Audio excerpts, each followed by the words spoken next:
is going on, everybody? Welcome in to the North End Podcast, episode 184. My name is Zach Graham, your host here in the North End, joined, as always, by my good buddy. He's on record as my best friend. His name is Ian Michaud, and we call him...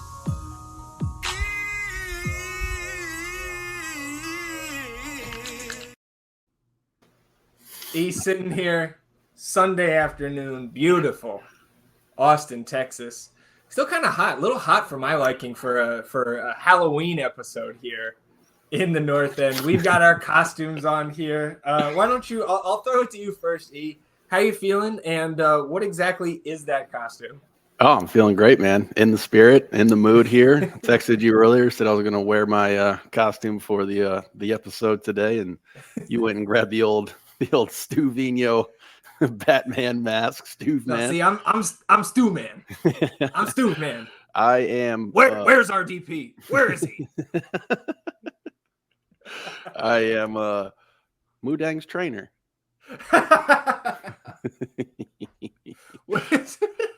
What is that?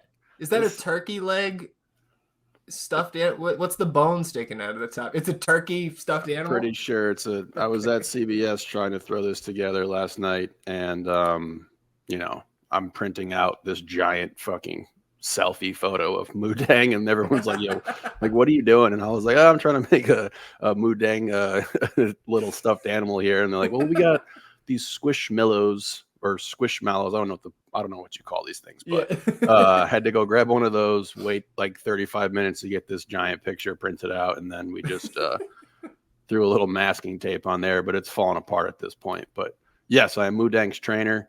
I love Moo Deng. I know you're a big fan of Moo Deng. Yeah. So we're in the spirit here. Happy Halloween to all of our North End faithful out there, all of our Verde faithful. And a lot to talk about here on today's episode 184. We had big Austin FC news literally every single day of the work week this past week. So we will get into all of that. We will talk more about the new coach that was hired on Friday. If you missed our live stream, you can go back and watch that replay on our YouTube channel or on our podcast feed. It was put out there, a little replay in audio format, as well as we shed the costumes here and get down to business before we get into the rest of today's episode. Just want to remind you all listening or watching on the YouTube that the best way to support the show is by downloading the audio version of this episode wherever you get your podcast. And wherever you get your podcast probably has a little toggle switch where you can auto downloads. You turn that on, you can support the show going forward without having to think about it further. If you want to go the extra mile for us, rate, review, and subscribe to the show wherever you get your podcast. And if you're watching on the YouTube channel, subscribing to the channel helps us grow the show, and you can hit the notification bell to know when a live stream pops up or a new episode goes live. And of course, on this episode, hit the thumbs up, like the video, help us battle the YouTube algorithm overlords, atone for your sins, wash yourselves clean in the Halloween spirit of the North End. Let's circle back to Friday, right? Because we had the news drop late in the morning. First, Tom Bogert says that Nico Estévez is Austin FC's new head coach, and then Austin FC confirms the news shortly thereafter. I want to start back kind of with the fan sentiment and how we feel like our opinions on this hire are stacking up to, again, the general consensus that formed fairly quickly on Friday afternoon. And I think that consensus, is, again, fair to say, underwhelmed. And I agree with that in terms of the name value. I will say the thing that disappointed me, and I know this happens, it's not unique to Austin's fan base. It happens almost everywhere from what I can tell. But like the underwhelming nature of the hire led some folks to just make like very, very negative comments about the hire. And like, I just personally, again, as a fan, just my opinion, like I'm not going to say that Nico is not the man for the job when he hasn't had a practice yet with the team, much less a game. And again, if I have put all of my trust into Rodolfo Burrell, even though this hire does stink a little bit of Anthony Precourt, I just don't think Roto would be going along with this if he didn't see a successful potential coach in Coach Estévez. So again, kind of word vomiting out some feelings there. I know you joined the live stream late on Friday. So now that we've had a couple days to process this, right, we're heading into next week when most people are listening to this. What's your general feeling on the hire now that you've let it breathe a little bit? Oh, patience, really. He's got to get his shot. It is what it is. He's going to need some time here. We got to get him in. We got him in pretty quickly so that he's going to be able to have, input and potential roster decisions and how they're going to move, players and pieces around here, the style, what it's going to look like, our formation and everything like that. So we got to give him time. Again, I just point back to the hyping that Roto gave just led to people feeling kind of undercut. And I totally understand that. We're chatting before we jump on the show here. And this is a guy who, was fired from one of our largest rivals in the league, a team that we really don't like. They finished beneath us this season in what was an underwhelming, disappointing year for Austin FC. So I get all of that kind of, it's not anger, it maybe some angst, because it's like we're trying to move and shift and like things have been growing and we're excited about moving into 2025, but the guy's got to get a chance, and there's no way that I'm going to just completely write him off before we have him here, and it's like some of the loudest detractors from getting rid of Wolf now see this, and like I understand the bear halter coaching tree that is kind of like this big nefarious thing that like just kind of hangs over all these organizations where it's like, oh, I don't want to get anything that's involved with Bearhalter or U.S. men's national team and everything like that. So I get that, but like we gotta take a breath here and give it some time. Let the guy get in here and start to see what it looks like. And again, I'll be patient with Nico as well, because I've put my faith in Roto, and I don't think that Roto would just sign off on somebody that Precourt was like, oh, I got to go get this guy, because we understand the type of input that Roto has, and the fact that I think Tony really gave him the keys to this entire vehicle when he brought him over here. Because like otherwise, what were we doing that was really, really attracting someone like Rodolfo Borrell to come over here and like take on this task of rebuilding this team? I know we're going to get into the salary cap stuff there, so we can look at some of the things that Roto has been doing as of late that point to, okay, we have a clear mission. We understand where he's trying to take this thing and how we're trying to build it out. So for Nico, I welcome him, and I think that he's just going to need some time, and we'll see how it goes. Again, the only thing that really matters is wins and 3 points. Like we can be disappointed in this hire, but if he comes in here and he starts winning games, that's his job. So we'll see how it goes. And I'm always going to point to names you wouldn't believe, people calling us, trying to get in here and everything like that. And if you have this long list, which again, I don't think Roto is a liar in those situations, and he came to this decision, then I'm going to rock with it. I'm going to ride with it. Yeah. When I think, I think now, after this last couple days with the coaching hire, I'm ready to not hear names you wouldn't believe. Mm-hmm. Just show me.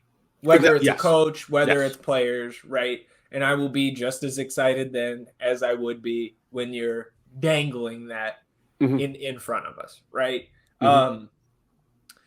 Another thing too, and we talked a little bit about this, right? We had our buddy Paul from the Verde Pendant podcast came on the live stream on Friday, and one of the cases he was making on why he was being a little bit optimistic about the hire was the parallels he saw between the Houston Dynamo 2 years ago and us in terms of the coaching hire, right? Obviously, they were in a much worse spot.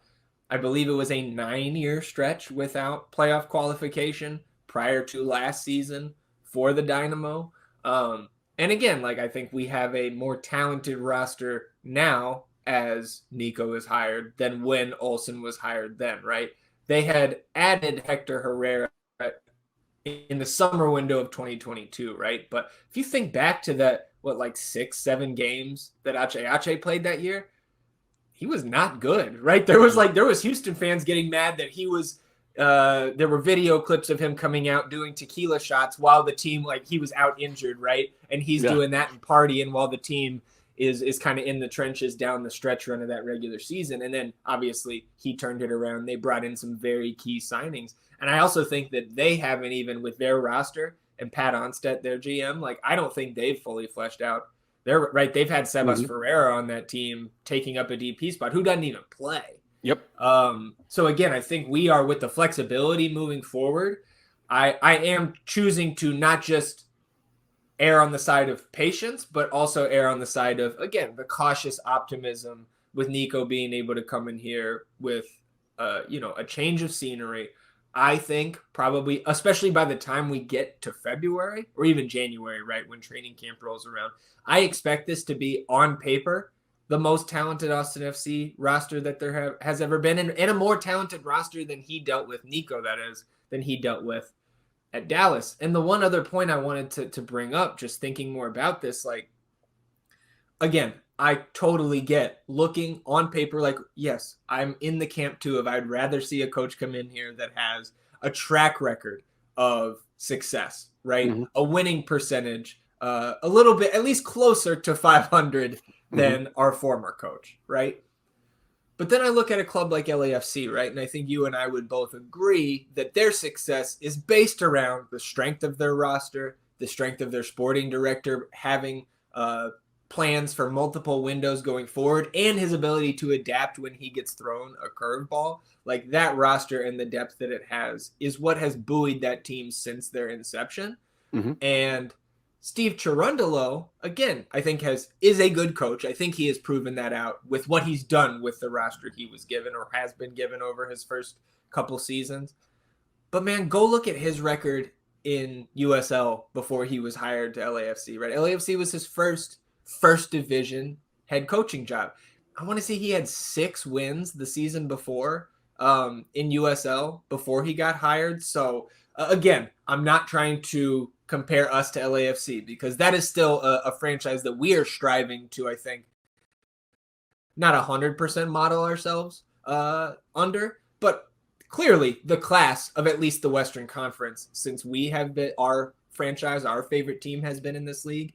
And if they were confident enough to hire a guy like Dolo, who had a piss poor record from the previous season and on his young coaching resume, then again, I think with Nico here, like you said, if Rodo, because Rodo did not take this job to be dictated to by Anthony Precourt. I don't think. No. And I don't think that has changed. So while Tony, of course, he has to okay a coach being hired and or fired, right? He ultimately, the ownership is the one that signs the checks, dots the I's, crosses the T's. But I also don't think that this is something that Tony forced on Rodo. I just don't think that's how that relationship works, because I think Rodo would not really stand for that and would probably just go back home. I'm right there. And ultimately we got to get better players. The roster has to improve. I was saying it a while ago when we're in the midst and discussion of everything going on with Josh and his job and his, lack of success with this team, that we needed better players, and we have to fill out this roster with a more talented team. And I think that is coming along as well, as we will get into here moving forward with this episode. So patience, again, just some patience, take a deep breath. I am not off the wall excited about this hire. And I think a lot of people were expecting that, me being one of them, being like, oh shit, I can't wait to go look at this, assistant coach that we just pulled, away from a club in Europe who's going to come in here. But then you just look at the MLS as a whole, as the league that exists in the United States, and how different it really is than a lot of these other places. So I understand wanting a guy with an MLS track record who has been in this league, who knows how it works and everything like that, and the limitations in regard to rosters and how this game kind of plays out here a little differently than it does elsewhere. So it's just patience for me. We fill out this roster. I like the way Landon said it when we did the Josh Fire stream, where it was you got to operate in these margins. And, at the MLS level, there is a larger gap in regard to how good the coach actually has to be in order to propel a team to success. So I'm wishing Nico the best. I welcome him with open arms here. And, we're just going to have to get better as a team and see how this thing goes. Yeah, I'm excited to see, right? And again, I think the expectation for Nico is fairly low at this point. And I think that can be a good thing too. Yep. Or in terms of, right, if you pull somebody from a massive club in Europe, maybe that we would just be getting out ahead of our skis a little bit with the expectations right off the bat. I mean, if you go out and you just you break the bank to go get some fantastic coach, but then you don't have money left over to technically, use for buyouts or TAM or whatever to lower guys and everything like that and get actual talented players in here, I would be more upset about that. Because again, you got to have dudes on the field who can produce and play. And we are building that. Yeah. Well, and look, right, you could go get Pep. Pep ain't winning MLS Cup with the roster we had last year. Exactly. Right? So let's talk about that roster because, again, it was, I think I can say with confidence, outside of the expansion window, right, where we're getting all of our first ever signings, the expansion draft, our first coach, what have you.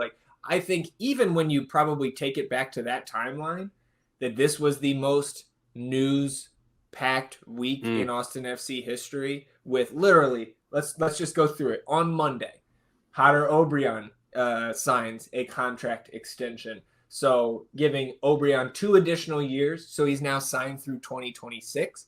And we've got a team option for the 2027 season. Of course, Obi, right, tied with Seba in terms of total goals this year, but 12 goal contributions, 8 goals, 4 assists in league play. Started 30 of his 34 appearances in the league this year. I think that's good business. And we're in the off season, right? If this is your first off season here in the North End, we get into the nitty gritty of the salary cap, the roster build, because that is kind of, for lack of a better term, our shit here. It's roster building and trying to figure out how to maximize the talent on this roster under the strenuous rules that MLS has compared to most leagues around the globe. So again, on Obi, man, I guess we can talk through all 4 of these extensions before getting into the salary cap implications of it. Yep. We kind of said it last week or 2 weeks ago. I don't quite remember when it was, but it's you bring back, right? You bring back your leading scorer. Yeah, absolutely. And I mean, I think, you look at Obi and what he did this year and how we acquired him. I kind of feel like he's finding himself a home here. He's really enjoys playing in front of the Q2 stadium crowd. He's always amped up for that. And it's something I really appreciate. Did you pull up how old he was? He's 29? He's 29 right now. So next season will be his age 30 season. That's another thing too, right? We've now signed him through his age 31 season. That option would be age 32. So it's this might be the last significant contract that he has in his career as a speedy winger, right? If you're just looking at just athletes in general and when they tend to kind of fall off from that prime athleticism, right? Yep. I mean, so I think he is really finding a home here. And if I was his agent, I would want to be taking a deal that's going to keep me here because I like playing for this team and I had success, individual success this last season. So I think this is a good deal. I obviously want to see the numbers once they come out. But I'm glad that Obi is returning. And I think that, once we get him more acclimated with the other guys that we have brought in here later on in last season, that he's going to keep improving. And we understand his limitations, but we also understand what he provides in regard to his speed, how he can finish, how he was able to score goals this year and create opportunities for other guys and everything like that. So I'm very happy with that re-signing extension. So on Tuesday, again, we got one basically for lunch every day. You got a contract extension last week. This is my favorite one of the 4. Owen Wolf signs his extension or is announced on Tuesday. 3 additional years for the remaining Wolf. I guess we got 2 Wolves left, but the first team Wolf that remains, Owen, now signed on through 2027 with an option for 2028, which, if you'll recall, that is the timeline for the summer signings, right? Kind of that new core group that we thought Roto is building this new window for through 2027, option for 2028. So that matches, I believe, now the timelines of both Mikkel Dessler, Alexander Svatok, Osman Bukhari, and Micah Burton. I believe those are the 5 players that we have potential options for now extending into the 2028 season. Obviously, Owen, second consecutive year that he was named to that 22 under 22 list for MLS. He had 1 goal and 5 assists, 36 appearances across all competitions this year. Then he started half of the league games, got 17 starts this season. And again, right, unless you've been living under a rock or this is your first time tuning into the North End here, this seems like fantastic business. But we'll talk potential salary implications here in a moment. You love to see, again, our guy that I think at this moment provides the highest upside for a potential sale outside of the league. And with him just improving year over year, it feels like another piece of good business to me.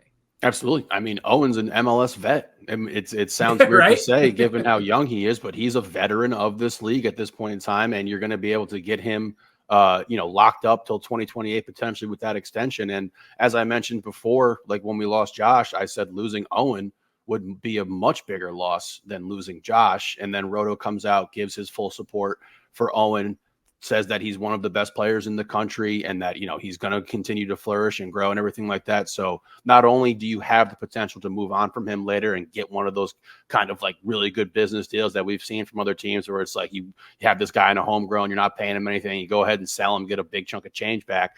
And on top of that, he's a key rotational piece for us. We were able to move him around a bunch of different places this year to varying degrees of success, but he was always ready for that challenge, ready for that opportunity. And I think more often than not, he was more than fine in his role and what we were asking him to do, no matter where we put him on the field. So I'm incredibly excited for Owen.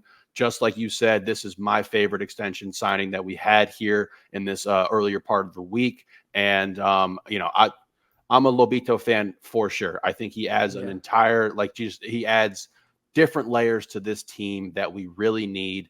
He's a bit of a glue guy. He's got a little spunk to him, a little fight. He doesn't back down from guys, which we always love and appreciate. So I also think that losing his dad as the coach is going to be a good thing for him. I think that is just going to be able to remove a mental blocker, a barrier that he might have had hanging over his head throughout the entire course of Josh's tenure here. So I know that sounds, optimistic and hopeful and everything like that. But I do firmly believe that without the pressure of having to play for your dad or having to answer, your dad's got to answer questions about why is your son playing? Well, it's because he's one of the best players on the team. That's why he's playing. And then you saw it, obviously Davey gets him to start and everything like that. He's got plenty of caps for the youth national team as well. So I'm incredibly happy that we have Owen locked up for a long period of time here.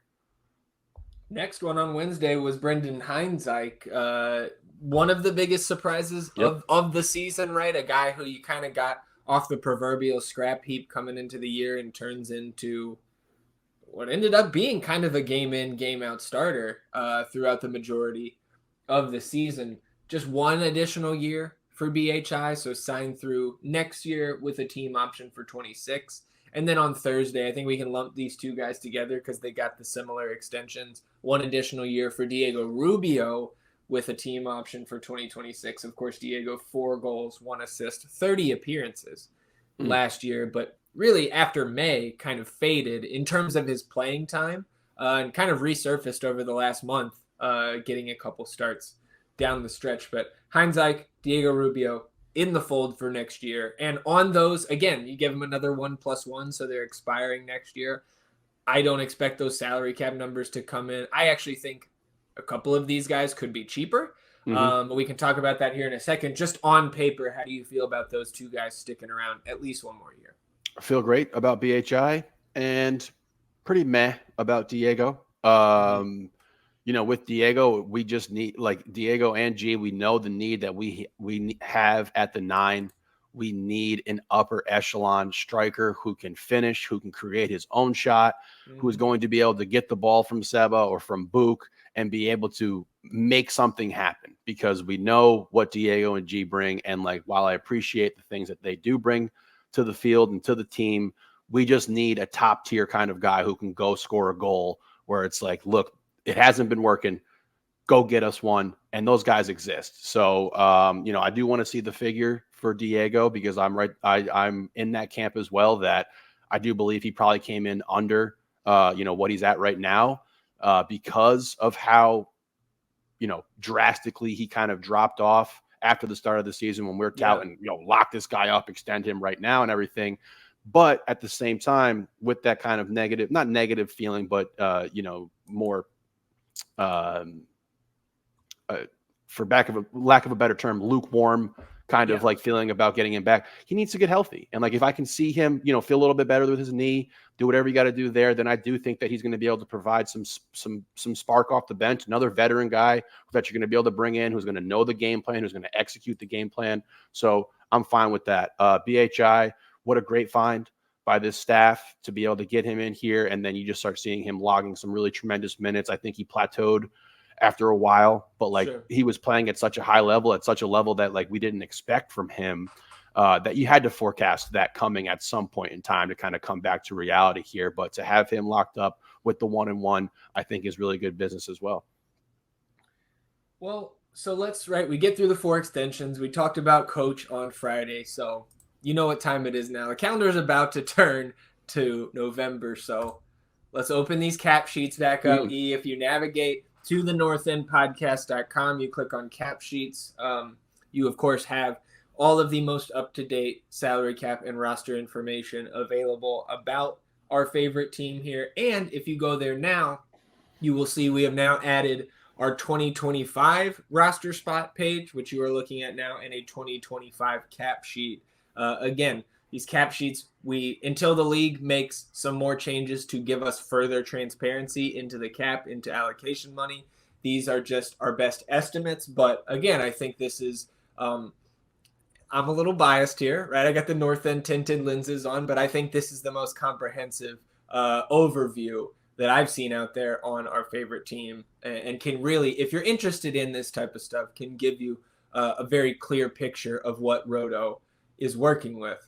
Of course, right now we've got a lot of things up in the air. There are a lot of balls being juggled with the team options, the impending free agency period coming up, of course, trying to get some international transfers as well. But let's start this whole discussion with, we finally get the Players Association releasing the salaries from the fall about a little bit over a month after they were expected. But some very pleasant surprises on that sheet, because again, we were looking for 3 numbers, right? The guys who came in that summer window: Osman Bukhari, Mikhail Dessler, and Alexander Svatok. And how's this, Bukhari, $1 million. So again, he's a designated player, which means we can pay him whatever we want. He's going to hit the cap this past season, $683,000. Next season, that max cap hit goes up to about $743,000. And again, if you're looking at the northendpodcast.com, you can click on the salary cap and free agency cliff notes tab, and you can see that table of how the salary cap, GAM, TAM, vet minimum, reserve minimum, all of those things are planned out by the league and publicly available. So we have them there for you in the sheets. So again, $743,750 is the max cap hit next year. So Buka will hit the cap at that number, and then everything we pay him over that will not affect our salary cap budget. Mikhail Dessler came over on a free transfer. So we were thinking maybe we don't have to worry about him being a TAM player, right? That targeted allocation money to pay down guys who are above that max salary cap hit, to pay down guys that you have to spend some money on for transfer fees. Nothing doing with Dessler, man. $500K is his guaranteed comp. That is his salary cap hit. And man, if you take a look, again, we can toggle to the 2025 cap sheet here where we've taken some liberties. We'll discuss those. But $500K for a cap that next year is going to be about $11.1 million in budget space if you take the full salary cap space and the general and targeted allocation money that each team is afforded each season. To be spending just $500,000 on Dessler and not have to use any of our allocation money on that, I mean, fantastic business. You absolutely love to see it, and we're going to have to get more time out of Dessler and continue to see him and everything. We're like, you see that number, you see the impact he has in the field, and it's just a wonderful, wonderful sight Same with the Buka signing, to be able to have him at that $1 million is insane. To me, like truly insane. So yeah, man, 2 A+, for me. Yeah.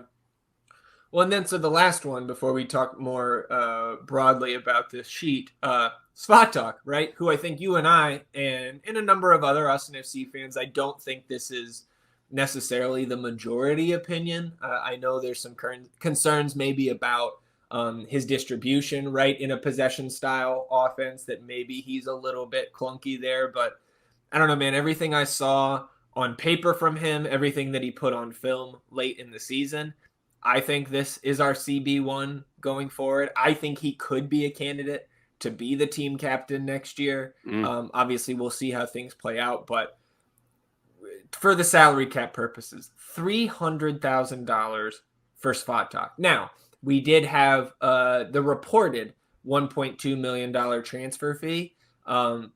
But we think that Roto used the 2-4 GAM method or roster path, to get that extra $1 million in GAM and use the majority of that to buy down that transfer fee. So we know that they're not using any TAM on Spot Talk, and for his guaranteed comp number to be $300,000.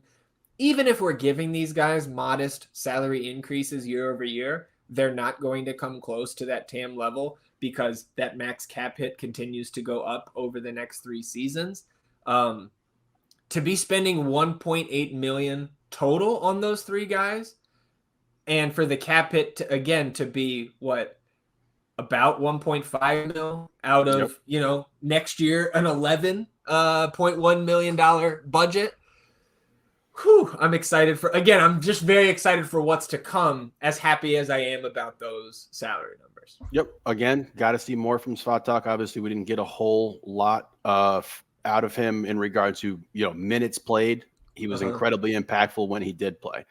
So we still need to see more, but you see him come in at that number, dude, and I don't know how you can't just be absolutely thrilled at having him locked up here with this core group of guys that you mentioned kind of moving forward into 2027, 2028, and like having him come in at $300K is just absolutely fantastic. And, just another testament to that staff that Roto has, the scouts finding these guys, bringing them in and having them on really, really attractive deals. So I'm incredibly negotiating excited. These salaries, dude.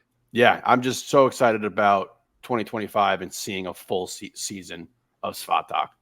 Yeah, absolutely. Because again, like $300K for Spot Talk, we know we had Heinzike on right around $200K last year. He's one of those guys, right? If we can pivot to the 4 extensions, I think Heinzike probably does get a modest salary increase there. I think he has absolutely deserved it. I think all of those guys, right, deserve some sort of salary increase, but I'm not sure we're going to see one on Diego Rubio, who was at $390,000 was his cap hit last season.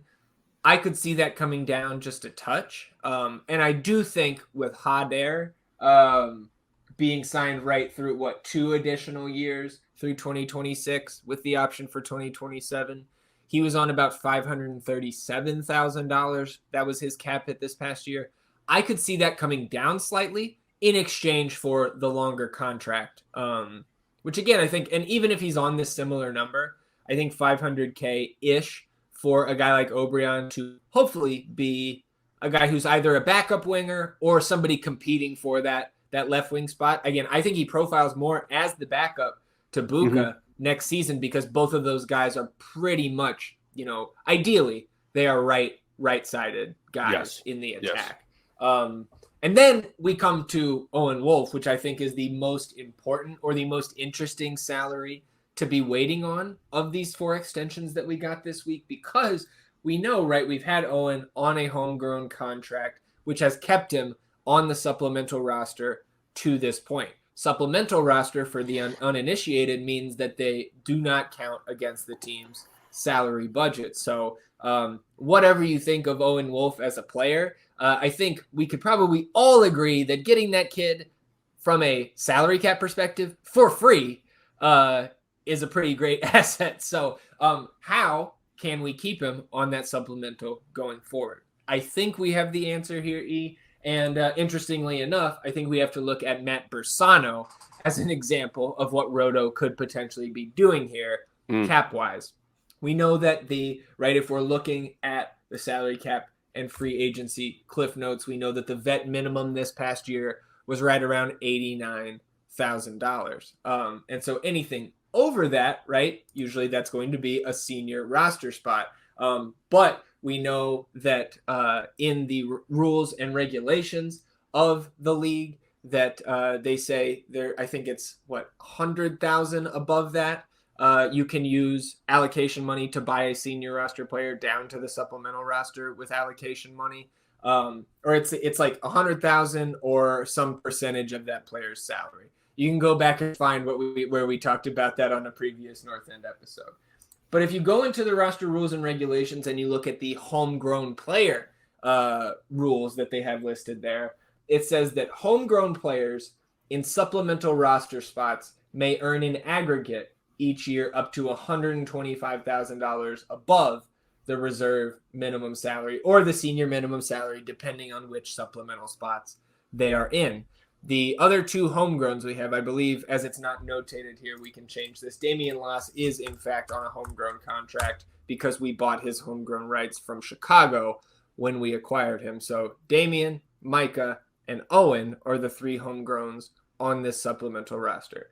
The rules give us $125K in aggregate. Both Burton and Loss are on reserve minimum salaries, or senior potentially for Damian Loss. I'm not flipping back to the tab right now because Owen this past year, we can check out the cap sheet. Owen was being paid, his guaranteed comp was $123,000. We also know that I know this is the time of year where it's a lot of me talking and Ian nodding along. Vet minimum by 2027, the vet minimum is $125,000. So essentially what Owen was getting paid this season. We do not have confirmation yet on what the vet minimum will be this season or this coming season, 2025, or in 2026. But between now and then, it's going from $89,000 to $125,000. So I'd say we probably end up around $100,000 as the vet minimum this coming year. So if you can give Owen an extra $125K on top of that,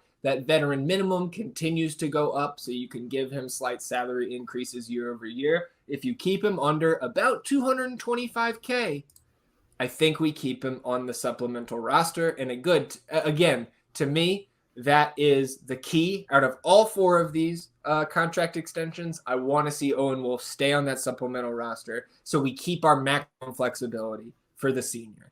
Does that all make sense to you, E? Absolutely. It makes a lot of sense to me. And like you said, you got 36 caps across all appearances for Owen. And if you're not paying him a cent against the salary cap, you got to like it.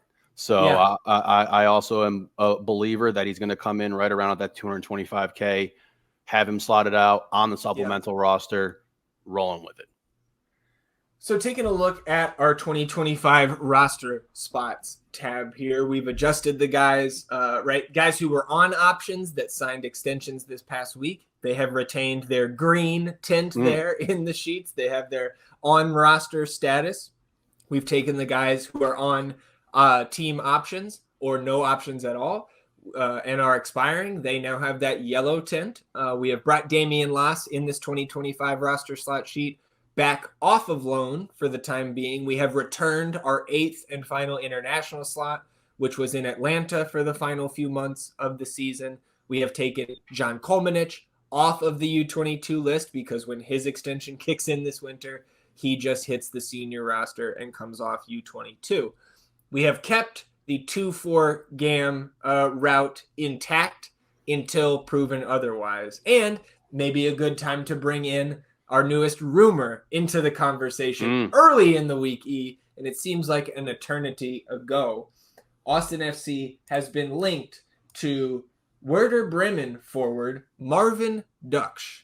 And Duksch. I mean, I would love to have. I mean, we talked about having a guy named Hercules on the team, and that might force us to put a player's name on the back of one of our jerseys. Duksch would be a fun one as well. So let's talk a little bit about Duksch. Duksch is a 30-year-old forward, again, currently playing for Werder Bremen in the first division over there in Germany. He does have 2 caps for Germany. They both happened in 2023 in friendlies. But again, so this is a guy that is on the fringes of the German national team as he kind of, again, getting to the point where at the level he's playing at over there, probably coming down the backside of his athletic prime. But statistically, man, this guy is extremely impressive. If you're looking at transfer market, again, those are not always accurate. These are just estimations that they use their community to produce, but valued on transfer market at 9 million, so slightly higher than a guy like Osman Bukhari when he was brought over in the summer. In terms of his stats, he has 107 appearances for Werder Bremen. He has 48 goals and 33 assists. And again, that's not including any of these silly MLS secondary assists, right? 48 goals, 33 primary assists in 107 appearances. Dude, that is some crazy production for being over there in Germany, playing the type of competition that he does. He also played for Hanover, 70 appearances for them before he was with Werder Bremen, 34 goals, 15 assists. I believe like 10 years ago when he was in the early stages of his career, he was in the Dortmund system. That's where he came up. 84 appearances for their second team, 8 appearances for the Dortmund first team, again, a decade ago, a goal and an assist. So this is a guy with a long track record of high-level goal scoring, high-level play, assisting his teammates, right? Like this would be, I think, the striker that we're all waiting for. And again, I can totally understand somebody looking and saying this is a guy who by week 2 or 3 of next year will be 31 years old. And I could totally get on paper somebody turning their nose up at another, early 30s striker that Austin FC is trying on for size. I think this as a signing would be in another stratosphere compared to any other forward we've ever had. Mm-hmm. And I would also point out that the Golden Boot winner in MLS is another aging forward, Christian Benteke, who ran away with it and is, I think, 2 or 3 years older than Dukes, or Dux, right? I'm going back and forth on my pronunciations here. This is very exciting on the surface. Again, I think the report, which was in German, right, I had to translate it. There's interest from Saudi clubs for Dux. There's interest, I think, from Werder Bremen to extend him. They do have him under contract currently through the end of 2026, so maybe that's why they're a little slow on the uptake there to give him more years. But man, it says, according to Sky, Austin FC has stretched out its feelers from the American MLS. Dux is in conversation with the Texans as a designated player, which means he could be paid there without regard to the usual salary ceiling in the USA. I don't know, man, like this reads to me like we haven't had any of our until Bogert, somebody like that picks this up, it's hard to give it a ton of credence. But we heard from sources similar to this, whispering about Osman 6 months ago, right? Things like that. So I think this could materialize. And again, I also think it points to the idea that we've been waiting for an upgrade at striker, an upgrade at forward, whether it was last winter, in the summer, and now, right now is kind of the end of the 2 to 3 window timeline that Roto gave us for the rebuild. If there's no DP striker, or at least a striker upgrade, like a TAM level, U22, what have you, if we don't get one this window, I feel like we never will. So I am pretty darn set on us upgrading at the 9 this year. And I don't know, man, on paper, Dux looks pretty damn exciting. Looks great. You look at the last 2 matches he's had, 2 goals, 2 assists, been man of the match for both games. Profiles as a high-level elite striker in this league. Absolutely. He's got size, 6'2". We like that. And like you said, we've been asking and begging for so long to find one of these 9s who we can just go and be like, brother, we need some goals. And he's able to go do it. And it just seems like this is one of those guys. So, and we're talking about the numbers and everything. We see this Fatak number and it's like, oh, wow, $300K for that quality of a player, a defender. you're going to have to open up the checkbook a little bit more if you want to go get one of these high profile 9 guys, because they are much more rare and they are much more coveted, because you need guys who are able to go score goals on their own, create for their teammates, and just be a menace to opposing defenses. And like, we've seen the success that other teams have had bringing in Bundesliga guys. And like, you look at the competition that he's playing against over there and still putting up these incredible figures. It's really exciting to see. I don't want to get too amped up about it, because again, we've been let down. These rumors come across the desk all the time, but like, being able to go get this, that really solidifies you. And that's going to be something that makes us incredibly excited about 2025 and moving forward, because you pair that with Seba and Book, and now you're looking at an offense that is able to generate, hopefully, what we, on paper you would expect it to. We'd have to see it come to fruition, but I too am incredibly excited about the potential to bring him in here. And if you're on the fringes of the German national team, this is one of the best teams in the world. So like, you understand the quality. So man, I really hope that we're able to get this done, because, you looked at, we're paying Giassi $1 million, and it's like that is unsustainable. It is, I love G. He's one of my favorite players. He's a legend in this league. He's an absolutely fantastic human being. And I'm not some sort of pocket watching kind of guy. I'm always happy when players get paid. He got paid, but for our purposes, paying him $1 million a year is just not good. Yeah. Well, we're just looking at it from a roster construction standpoint, right? It's that is not good business. Yeah, you have to look at it from the business side, because at the end of the day, this is what it boils down to. And if you're going to put a competent team out there on paper, you got to have a guy at the 9 spot who is going to be able to play off of Seba, who is going to create chances for us and open things up even more. And like I've been saying for poor Seba for so long, the guy needs help, and it seems like it's finally coming and arriving for him. Yeah.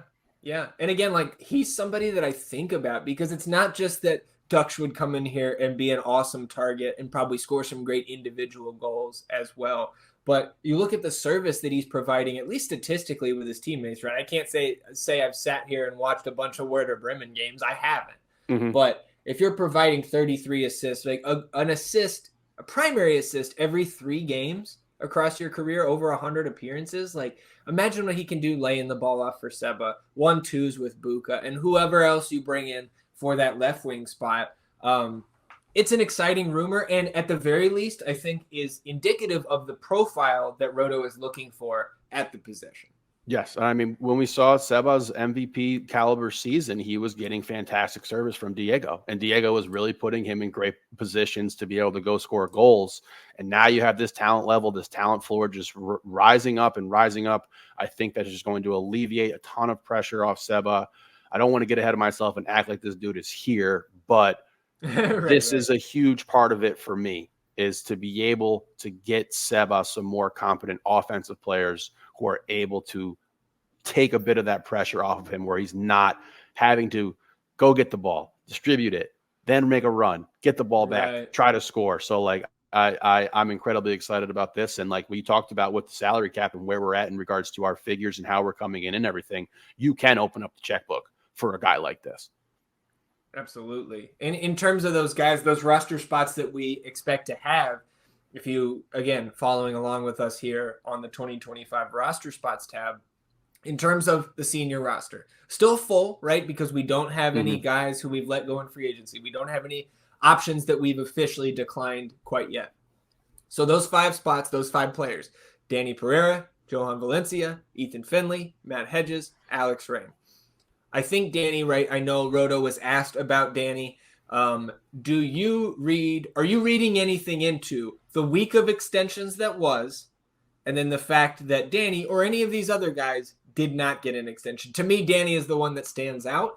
I'm not necessarily surprised, because I think his negotiation is probably in a slightly different tier than those 4 that they got done. Those 4, I feel like you probably could put a number out there, minimal negotiations. All right, I've got that security, at least 1 more year for all 4 of those guys, some of them even further down the road.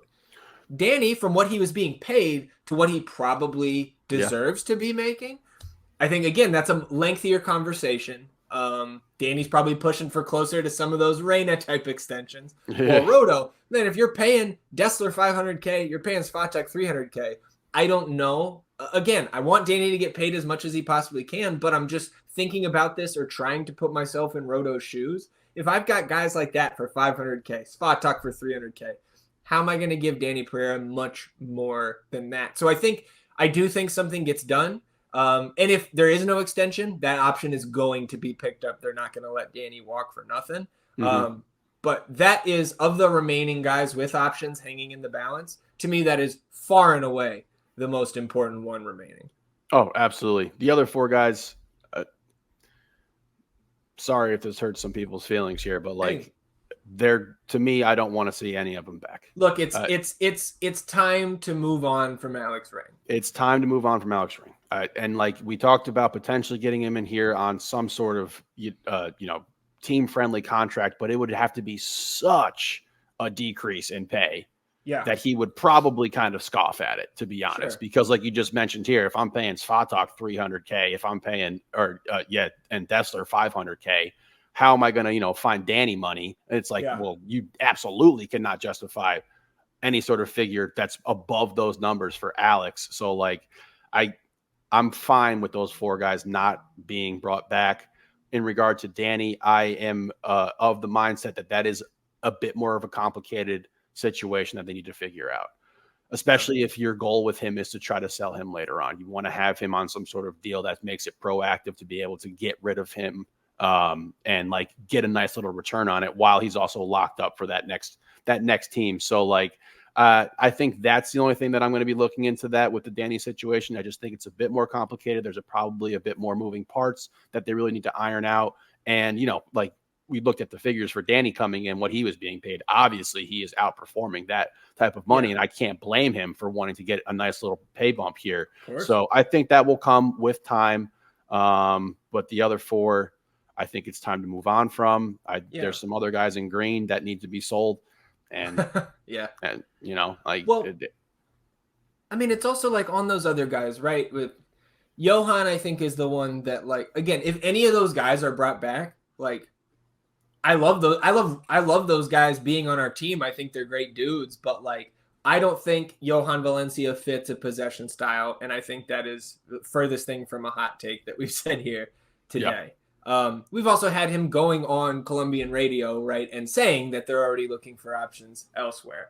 Ethan Finley, if he goes into the Hector Jimenez spot, fantastic. I would love that, right, to keep Finley around, who's, right, one of the reps for the Players Association, to have that type of veteran leadership, who was an all-star previously, if I recall correctly, in this league, right, years back with other teams, but same thing with Matt Hedges, right? You get him on a Heinz Ike deal, okay, as our 4th center back, absolutely.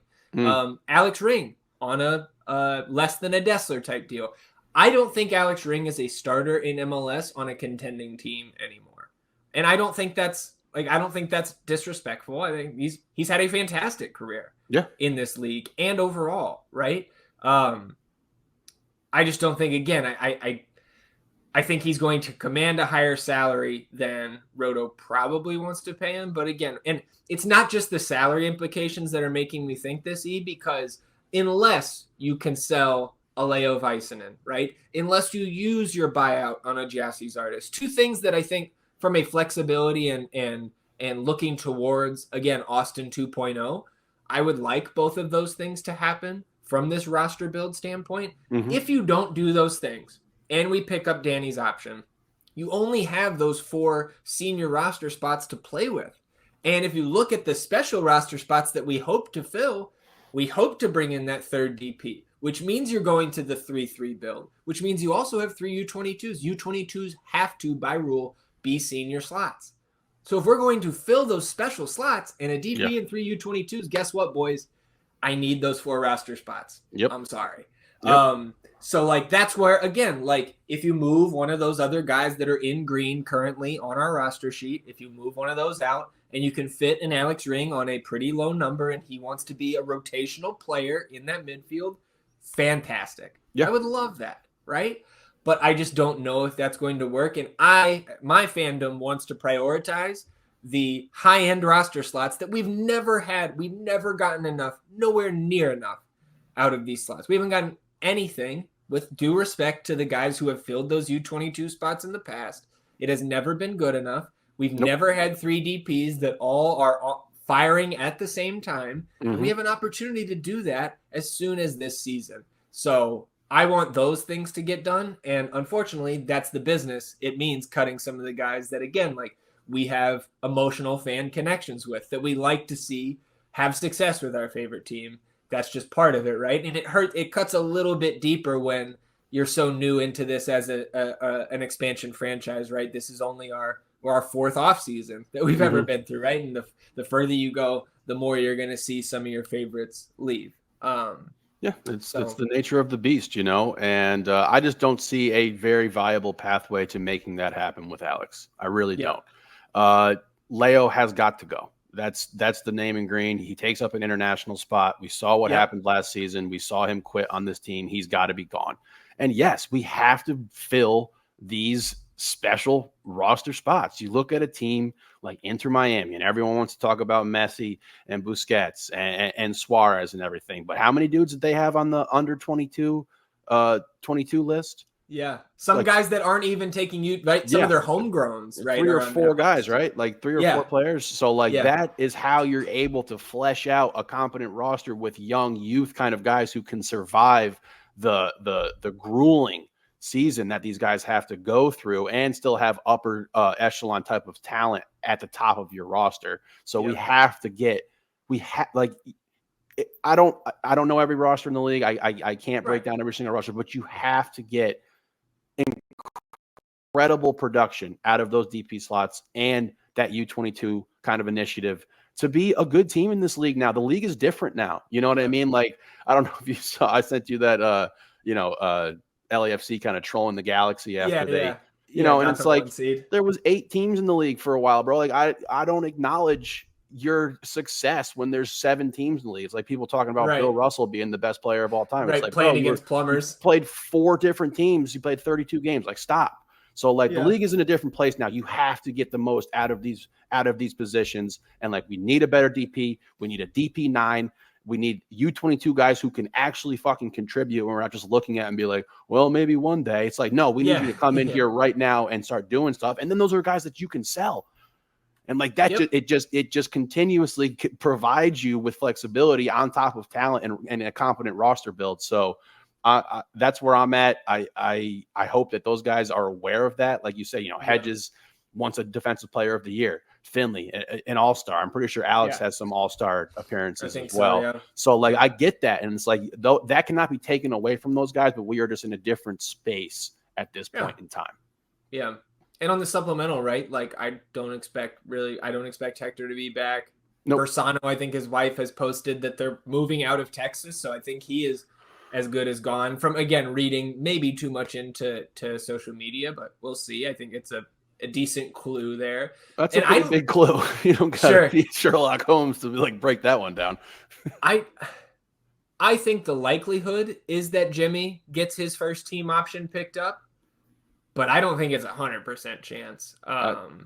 He's older, he's an older kind one of those spots is going to Irvin Torres next year. Yes, it is. Absolutely, it is.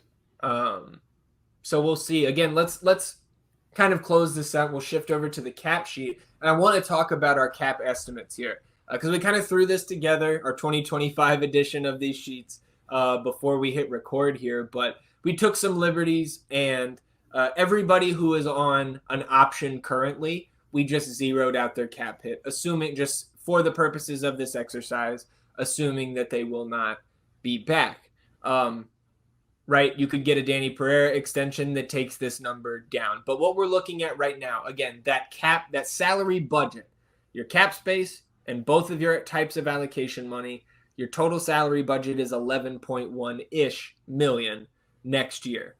For all of the salaries that we know are locked in going into next year, and again, that number can and will fluctuate. There will be some guys that get salary increases year over year. There may be some guys like Matt Hedges did last offseason that restructure their contract to be a little bit more cap friendly, right? That could be a guy like a Julio Cascante, right? That Mm-hmm. could be a guy like Jassy Zardes. You never know. But where we're sitting right now, the team has spent $7.2 million of that space, which leaves you with $3.9 million to play with overall, which, again, let's say even if you give $500,000 to Danny year over year, right? Okay, 3.4. Then let's fill out. Let's say we do get DP and 3 U22 initiative players, right? Designated players hit the cap next year, 743,000, right?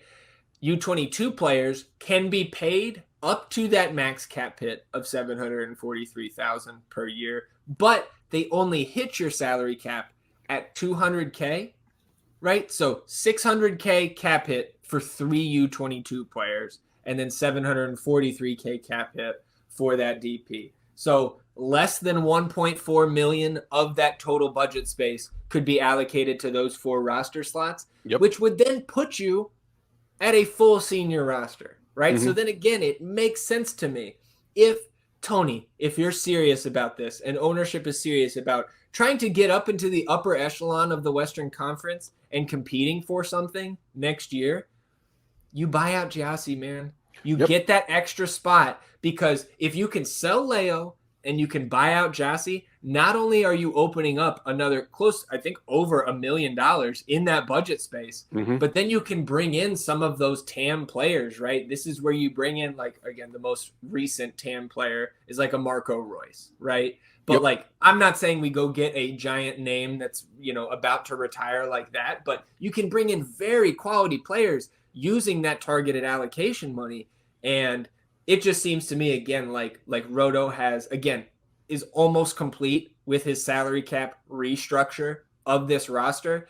Again, you look at the numbers that he has brought in himself, right? We talked about Buka on $1 million. Of course, he only hits the cap at that max cap number, right? Hader, we'll see where his new salary is. The salary he was on last year, Roto did not negotiate. He had to pick up that option from his former contract with Dallas. Sub 400K for Diego Rubio. Again, I know that looked a lot better at the beginning of the season than now, but I also think that extending Rubio does give me a little bit more confidence that Zardes is going to be bought out, because we think that DP9 or U22 9 or TAM 9, whatever, we think that upgrade is coming.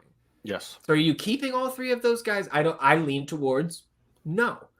Biru, 200K. Dessler, 500K. Svatak, 300K. Hindsight, 200K. Right? Like, we're phasing out these guys that are, Zardes and Cascante and Leo and Hedges and Valencia. These guys are TAM players past season. Yep. So again, the rebuild is almost complete. And again, these sheets are in flux if options are picked up. Obviously those salaries will come back onto the cap hit portion of that sheet, but just to try to illustrate the amount of flexibility that Roto is still working with this team, the upside is just so immense, and the roster could be, again, pretty much fully fleshed out by the time we hit camp in January. That is the ceiling that, I don't know, man, maybe it's foolish, but I'm expecting to fill those slots. I'm expecting to compete for a top 4 slot last year. I know I've said that for more than a year on the North End podcast, but that has not changed for me, man. And now that we're here, now that we're staring these numbers in the face, it's exciting. Absolutely. And, I think that your support of being excited to potentially be competing for a 4 spot next season has grown stronger at this point in time. And you see these numbers and you see these potential moves that you're going to be able to make here and move on from some guys and then get some of those TAM players in here who are going to be high level producers. And, again, like we said, with the sentiment that we had around names you wouldn't believe, got to see it. So just waiting at this point, just show it to me. Like, let's see it, get them in here. Let's hit the ground running with a team that is solidified and ready to roll into training camp, not have, straggling decisions that need to be made, not have guys who are on the fence like Leo, if he's going to be playing or whatever, anything like that. We have our team, we have our coach, we're moving forward. Let's go get the job done. Yeah, that's what I was going to kind of bring it back around to is we have our coach, right? Logan brought it up on the live stream on Friday. He's like, Nico didn't sign his contract Friday morning, right? He had input over those extensions that were going in last week.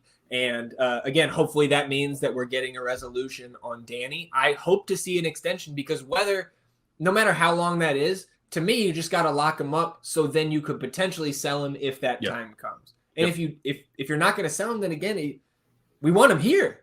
He's such an integral part of what this team does in the midfield. So anything else for you on this cap stuff? It's that time of the year, baby. As you can see, a little bit more pep in my step here today. Yeah. No, shout out Larry. I know Larry's digging all this, man. Yeah. This is shit too. So like, yeah, man, my eyes are kind of bleeding staring at all those numbers. But you sent me you sent out the tweet after we got the figures for Book and Dessler and Svatak and everything. And I was just kind of sitting there and I was just like, man, the rest of the MLS doesn't know what we're building here. They don't really know what's going on, but it's coming. It's coming down the pipeline. I don't imagine there's a large number of teams that have 4 of those special roster slots available this offseason. Right? Yes, I agree.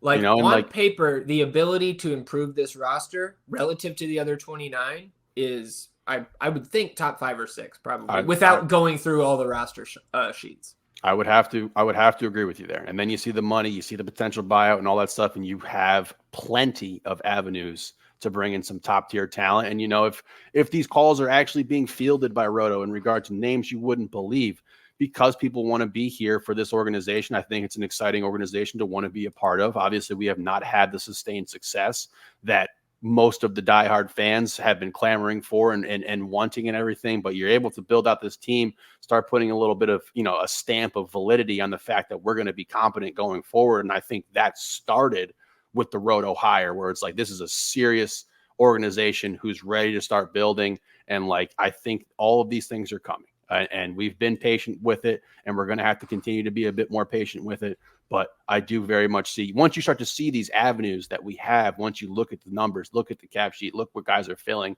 and then look what we have open, you start to see this picture being built. And, I'm just incredibly excited about it.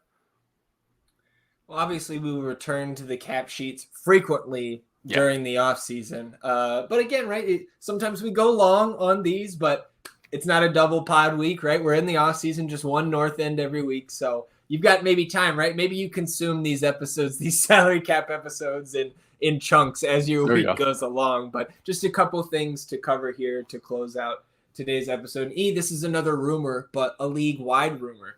This one coming from Paul Tenorio saying that MLS is considering overhauling its calendar and flipping to a fall-spring season with breaks in the summer and winter. So he's got multiple sources telling him that there at The Athletic.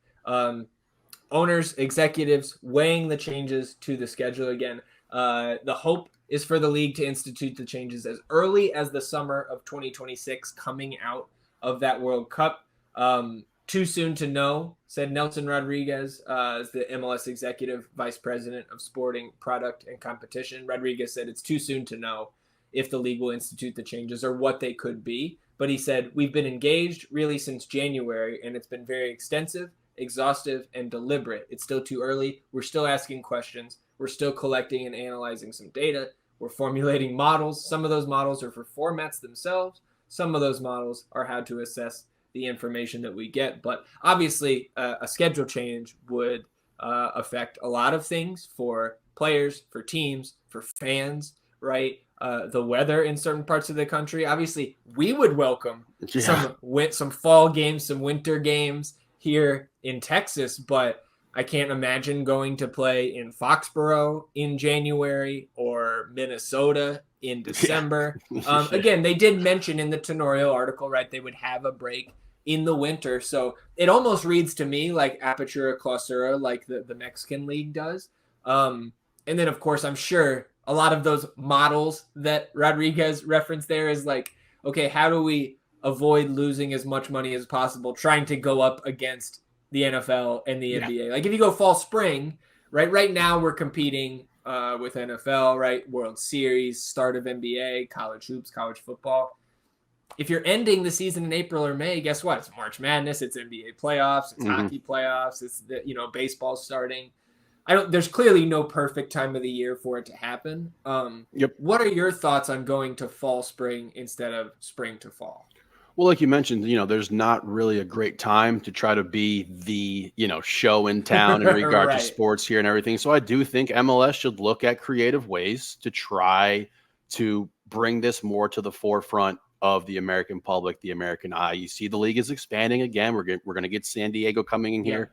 Once again, looking at the cap sheets, you saw that number kind of increasing. And, that's projected out for how this league is going to be gaining viewership, the Apple deal, everything along those lines. So I don't have too much of an opinion on it because obviously the only time I've ever been introduced to a dual type of season like that was once we started playing these Liga MX teams in Leagues Cup. So I don't know too much about that or how they're going to be able to format it, but I do think you need to try to get creative with how you're going to try to push your product out there a bit more. So I'd like to see how that's going to come through and what it looks like eventually. Yeah, and it also would get you onto the global soccer schedule, right? Yes. We are in the big minority in terms of, going spring to fall. And so aligning our primary transfer window with the European one in the summer also feels like it could be really good business for the league and continuing to accelerate the amount of talent we cycle into the league, develop, and then sell, typically over to those European, those Power 5 leagues. That might be the biggest factor, honestly. Sure. That really might be because at the end of the day, you got to get good players, big names over here to draw interest. You're always going to be competing with sports here. This is a sports country. We got to go on all the fucking time. So that might be the biggest thing that lines up for this league to be able, and you're starting to see these guys come more frequently. The doors have been open for a while now where you started to see aging guys coming over to MLS. You had the Beckhams, you had Zlatan doing, these are internationally recognized names. And now you got Messi, you got Suarez over here, you got Busquets, you got plenty of guys who you can bring in and be like, look, this is a league that is changing and evolving. So I think if you can line yourself up with those European windows to be able to have more flexibility to bring these guys over here, because that has been a hurdle that a lot of teams have not been able to overcome, and something Roto specifically highlighted when he laid out his game plan for how we were going to rebuild this team was an obstacle that they were going to have to face. So I think that might be arguably the largest selling point because you're not going to be able to, you can't compete with the NFL. Nobody can. Right. We're huge NBA guys. We're all in on that. So we're still going to be there. And there's plenty of people who are going to be tuned into the NBA outside of that. But if you're able to get more talent over here, you start to see this little bit of a shift where soccer is becoming more prominent here in the United States. You get some more successful campaigns with the national team and everything. It drums up a lot of interest. Yeah, certainly something to keep our eye on. And I'm sure we'll hear more about it as that news starts to trickle out one way or the other. Closing out the episode here, let's go to Louisville. The best keeper in the world. Damian lost Louisville City, closing out their regular season slate last night at home against Phoenix Rising. They go down in the 8th minute, 1-0, respond back with 4 unanswered for the 4-1 win. 24 shots to 9 in favor of Louisville. Louisville did that with 32% possession. Holy God. This team is, again, we say it every week, but man, it must be fun to be a fan of Louisville. And again, we're about to start watching all these Louisville playoff games because we don't have an Austin FC playoff run with the first or second team. So Louisville it is. Damian, of course, plays all 90. Just had to make 2 saves last night after conceding that early goal. And now they head to the postseason. So we will keep our eye on the best keeper in the world. Absolutely. And I know Harry is going to be rooting for Louisville too. Yeah, of course. Yeah. The biggest Austin fan down there in San Antonio. We'll close it out officially here with 2 pieces. Well, 1 piece of nonsense, and then we'll talk best ball here in a second. The Academy in action, of course, in the meat of their regular season right now, taking on TDP Elite out of Louisiana. We've heard that club's name before, talking about our Academy boys. The U13s lay the smackdown 6-2. You thought 6-2 was fun. U14s 7-0. We got Toby scores. Braden scores off a rebound from a free kick. Tyler got a goal and an assist by Jaden. A PK save by Kendrew to keep the clean sheet there. Matthew, goal, assist from Lucho, who I think Lucho is Brian Ariano's younger brother, I believe. Oh. Toby scored again, another Lucho assist. I mean, insane. Matthew with the hat got trick. everything. Yeah, right. And then how about let's check in on the U15s. 9-0. So everybody just one-upping each other as they go out there on Saturday. So congrats to the academy teams. Well done. Keep it rolling. Yeah, dude, I'm speechless. What is that aggregate? Fucking I don't know. 1,047,000 to 2. So the Verde Best Ball League concluded on decision day. We knew that it was going to be close at the top between Verde All Day and Moon Tower Soccer. Phil took an 18-point lead into decision day, and he narrowly holds on 40 points from Verde All Day. Good enough to beat out Moon Tower's 49. That Luis Suarez number that we were talking about, potentially getting Moon Tower over the top. That was the only double-digit number they saw on the week, so unfortunate there. The Verde Pendant comes in last on the week, so limping to the finish, but they do finish on the podium. Bronze medal to the Verde Pendant in their expansion season, so golf clap for those boys. We Are Austin TV falls just short of the podium. They had 42 in their last week, 24 points behind the VP. We finished winning the final week, 52 points, avoided the wooden spoon. So we will take our win into the offseason, just like Austin FC. And look, we rebuild this offseason. We got a lot of flexibility here. That's maybe some front office changes. I don't know. Maybe the assistant to the assistant GM is on the block. We'll see. Texas Ring of Fire takes home the wooden spoon for the second season in a row. So congrats to Phil. A masterful job. Spent the majority of the season at the top of the table. I believe his first two picks were Yorgos Yakumakis, who was sold, and then Aaron Bupenza, who got in a fight with a boxer early in the season and was then let go. So yeah, Phil, fantastic job. I can't wait for next season to finally get our first title in the league we created here. Potential for expansion, maybe some pro rel. We'll keep teasing that until we get our final decision. Of course, just like the MLS, right? We're collecting data. Yeah. We're formulating some tables, right? Yeah. We're analyzing that data, and we'll come back with our decision. It's still early. Yeah, we have a semblance of a plan. Yeah, concepts. We have concepts of pro rel here for the Verde Best Ball League. All right, E, enough of the nonsense. Anything else for you before we shut it down here on episode 184? Say bye, Moo Deng. Yeah.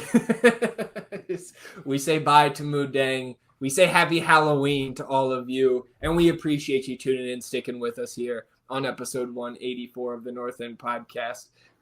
We'll be back next Sunday, recapping everything that happens in the Austin FC universe between now and then.